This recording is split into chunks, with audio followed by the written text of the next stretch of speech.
Is your Wi-Fi not working on WhatsApp in your Android phone? Don't worry, it's an easy fix. This issue could be due to your network device or app settings. In this video, I'll walk you through a simple step-by-step guide to help solve the problem. Solution 1. Ensure Wi-Fi is enabled for WhatsApp. Your WhatsApp might not have permissions to use Wi-Fi, which is causing this problem. So tap and hold onto the WhatsApp app icon, then tap on the I button or app info. This will take you to your app settings. Now tap on mobile data usage or similar options. Some phones will have this option labeled data usage details. Ensure background data and unrestricted data usage are enabled. If you have options saying disable Wi-Fi, and make sure to toggle it off.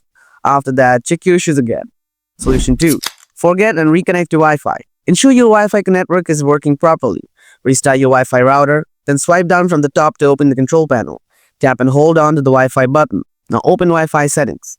Tap on the gear icon or I button next to your Wi-Fi. Now tap forget and remove this network. After that, go back and find your Wi-Fi from the available devices. Reconnect once again using your password. After reconnecting, see if your problem is fixed or not. Solution 3. Reset network settings. Incorrect network configurations can cause the connectivity problems. Go to your phone settings, scroll down, and tap on General Management. Scroll down again. Tap Reset. Now find Reset Wi-Fi and Bluetooth settings. Open it, then tap Reset Settings. Confirm the reset and wait for a while. Once that's done, your Wi-Fi and Bluetooth settings will be reset to default, and your issue will be fixed. That's how you can solve the Wi-Fi problem on WhatsApp. I hope this video was helpful. If it was, make sure to give it a like and subscribe for more helpful tips like this. See you in the next one.